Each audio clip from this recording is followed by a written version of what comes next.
So sa video na to guys, no, matututunan nyo why London session or yung pag-overlap ng London session and New York session is the best time frame for me to trade, especially kapag nandito kayo guys, no, sa Pilipinas. Pero bago tayo magsimula sa video guys, no, shoutout muna sa lahat ng mga subscribers natin, sa lahat ng mga naka-follow sa videos natin at sa lahat ng nagko-comment guys. I highly appreciate yung suporta nyo sa channel na to and I hope na kahit papano makatulong yung mga contents natin. Check the mic and make sure it sound right, boys. So bago tayo magsimula sa topic guys, no, if you are a smart money concept trader or ICT trader, kung pina-follow niyo yung mga concept na yun, meron akong gustong ibahagi sa inyo ng indicator na alam kong malaki ang may tutulong nito para sa inyo. So kung meron na kayong account dito guys, no, kay TradingView, and alam niyo naman kung paano siya i-navigate, all you need to do is click this indicator tab and then type in smart. And i-click nyo lang to guys, no, Smart Money Concept by Lux Algo.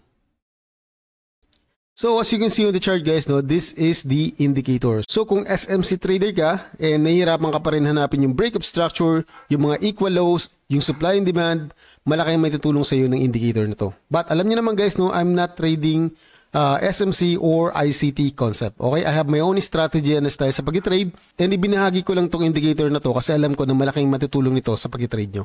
So balik na tayo sa topic natin guys, no. So sa video na to guys, no, meron tayong gagamiting indicator. At yung indicator na yun will plot all the 4 different sessions on the market. So all you need to do is go to the indicator tab and i-type nyo lang dito guys, no, is session.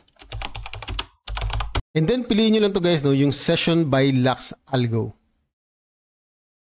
Close it. And now as you can see in the chart, no, makikita nyo yung 4 na different type of session on the market. We have the Tokyo, we have the London, we have the New York, and the Sydney. Pero ang pinaka-most important session sa 4 na sessions na to is yung London session and the New York session. And as you can see here on the chart, no, kung bakit sinabi ko na London session and yung overlapping ng London session ang pinaka-best session to trade on the market. So as you can see on the chart guys, no, during Tokyo session, wala masyadong movement to market and mostly it is consolidating market. No, as you can see. So most of the time consolidation lang siya. Pero pagpasok ng London session, doon na nagkakaroon ng huge move yung market, especially kapag nag-overlap na yung London session and New York session. Now, pwede nyong i-modify yung indicator na to guys. Just in case na yung gusto mo lang makita is yung London session and yung New York session. All you need to do is click nyo lang tong indicator and then click the settings menu. Uncheck nyo itong Tokyo and yung Sydney and then click OK. And as you can see on the chart nyo, yung makikita nyo lang guys, no, yung London session and yung New York session. Pero kung gusto nyo makita lahat ng sessions guys, no, it's totally up to you. Okay?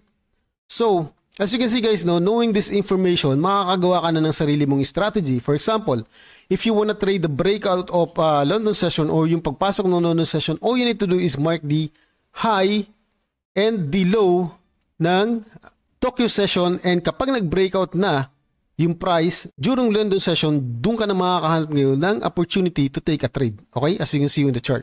Now, this is just a short video guys, no? And as you can see in the chart, self-explanatory naman siya. All you need to do is go to your TradingView chart and i-plot nyo yung indicator na to and i-backtest nyo sa and go check kung ano magagawa nyo yung strategy gamit yung information na to na ibinigay ko sa inyo.